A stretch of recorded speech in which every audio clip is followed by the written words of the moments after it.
नमस्कार मित्रों, संदीप नामा में आपका स्वागत है। राहुल गांधी को देश के 272 प्रबुद्ध लोगों ने, प्रबुद्ध हस्तियों ने एक खुला पत्र लिखा है और उनके राष्ट्र विरोधी कृत्यों के प्रति एतराज़ जताया है, विरोध जताया है। नेता विपक्ष राहुल बाबा मोदी सरकार के लिए तो कम, देश के लिए ज़्यादा बड़ा खतरा बनते जा रहे हैं। राजनीतिक समझ, सामाजिक चेतना, नेतृत्व क्षमता सिफर है, यानी शून्य है। फिर भी कांग्रेस एक दिमागी तवाजुन खो चुके खलनायक को जननायक बनाने पर आमादा है, तुली हुई है। 95 चुनाव में हार मिल चुकी है जो राहुल गांधी के नेतृत्व में लड़े गए, लेकिन उन्हें ही बार बार प्रधानमंत्री के रूप में प्रोजेक्ट किया जा रहा है। हर बार नई ऊर्जा से कांग्रेसी नई रणनीति के साथ चुनावी मोर्चा या मोदी सरकार के खिलाफ रणनीति तैयार करते हैं और राहुल गांधी अपनी कम अकली या बड़बोलेपन से बंटाधार कर देते हैं। बयान भी ऐसा देश विरोधी देते हैं, लगता है कि पाकिस्तान या अन्य देश विरोधी ताकतों के प्रवक्ता हैं। उदाहरण बतौर, ट्रंप के कहने पर भारत को डेड इकोनॉमी कह दिया। देश के लोकतंत्र पर सवाल उठाना सेना की सराहना की बजाय यह पूछना कि कितने जहाज गिरे थे। अरे ये सवाल तो आप पाकिस्तान से भी पूछ सकते थे कि हमारी भारतीय सेना ने आपके कितने जहाज गिरा दिए, कितने लोगों को मार दिया। राहुल के बेहुदा, अतार्किक, विवादित, देश विरोधी बयानों को ही पाकिस्तान अंतर्राष्ट्रीय मंचों पर साझा करके भारत पर निशाना साधता है। राहुल गांधी दुश्मनों के जरिया बन गए हैं, लेकिन ऐसे बेशरम हैं, इससे इन्हें कोई सरोकार नहीं। देश की बदनामी हो रही, कोई सरोकार नहीं। ये देश में भ्रामक बयानों के जरिए अराजकता पैदा कर अस्थिरता का माहौल बनाना चाहते हैं। पिछले लोकसभा चुनाव में जरूर अपने झूठे नैरेटिव गढ़कर मोदी को थोड़ा नुकसान पहुंचा दिया, लेकिन उसके बाद आपका सुपड़ा साफ होता चला जा रहा है हर जगह से। जनता को हकीकत समझ में आ गई है। उनकी समझ में आ गया कि आपके दिमाग में क्या खुराफात चल रही है। आप महाराष्ट्र हारे, आप दिल्ली हारे और आप बिहार से बेइज्जत होकर भगाए गए, वहाँ से बेइज्जत किया गया आपको। 61 सीटों पर कांग्रेस चुनाव लड़ी और सिर्फ 6 जीत पाई। अब तो राष्ट्रीय जनता दल के नेता भी मानने लगे कि कांग्रेस की वजह से ही बिहार में राष्ट्रीय जनता दल की या महागठबंधन की ये दुर्दशा हुई है। काहे के खलनायक, काहे के जननायक हो यार आप, काहे के जननायक हो। अपनी पार्टी और देश के लिए आप खलनायक हो। राहुल की चुनाव में ज़्यादा सक्रियता का मतलब एनडीए की जीत पक्की। आप महागठबंधन के लिए भस्मासुर बन गए हैं राहुल जी। मेरी नज़र में तो आप भाजपा के स्टार प्रचारक हैं, सबसे बड़े स्टार प्रचारक हैं, मोदी जी से भी बहुत बड़े।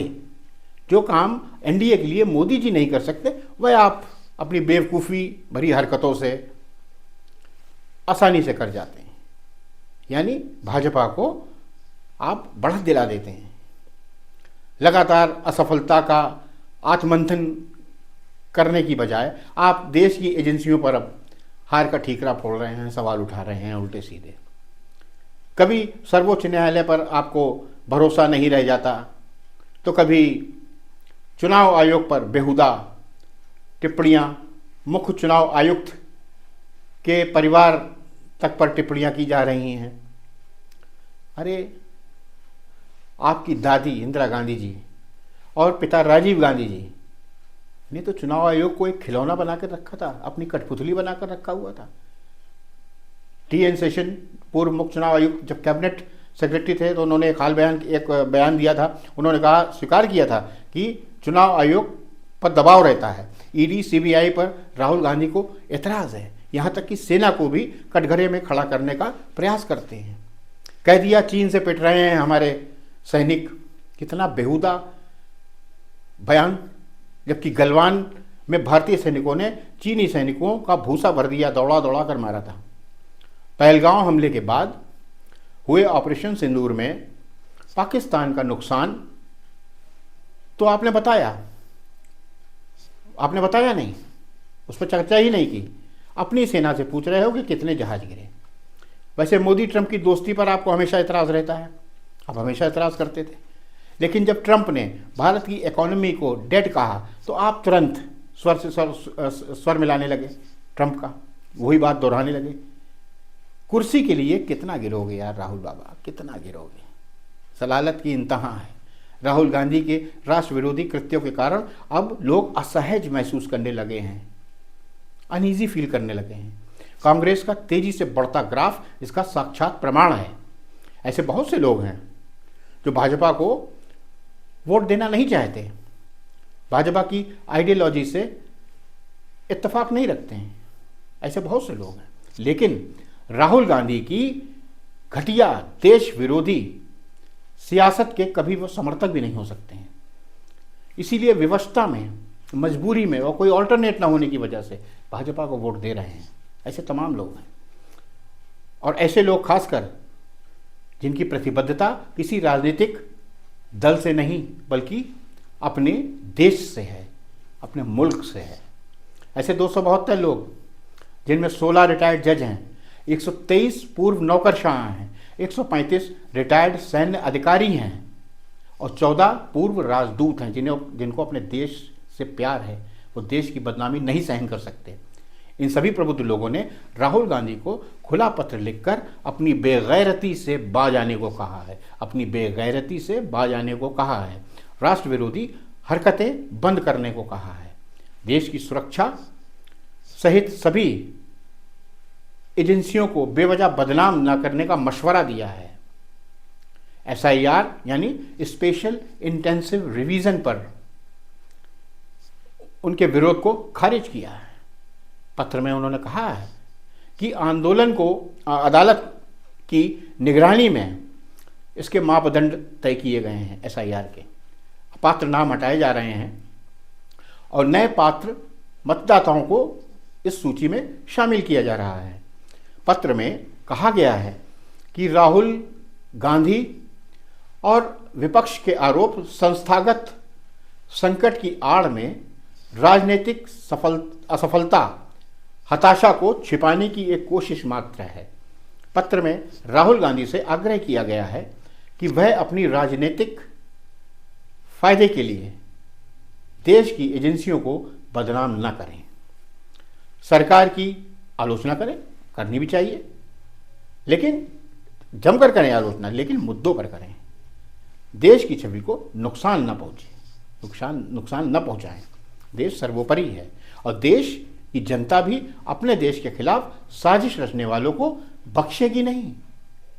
इन 272 बड़ी हस्तियों ने तो खुला पत्र जारी कर दिया, एतराज जता दिया। हम कब जागेंगे? हम कब दलगत सियासत से परे होकर सिर्फ देश के बारे में सोचेंगे? हम भाजपाई, कांग्रेसी, सपाई, बसपाई या आपीयवाद में हैं? पहले हिंदुस्तानी हैं, पहले भारतवासी हैं। हमको जागना होगा, हमको ये समझना होगा कि हम सबके लिए, हमारे लिए, आपके लिए, सबके लिए देश पहले है, देश पहले है। राहुल गांधी मोदी सरकार का तो कुछ बिगाड़ नहीं पा रहे हैं, पर अपने ऊट पटांग बेहुदा बचकाने बयानों से देश का बहुत नुकसान कर रहे हैं। वे देश विरोधी ताकतों के भोंपू बनकर रह गए हैं। इसके बाद भी बहुत से लोगों को भरोसा है कि एक दिन बैल दूध देगा जरूर, एक दिन बैल दूध देगा जरूर, कलयुग है, शायद कभी संभव हो जाए।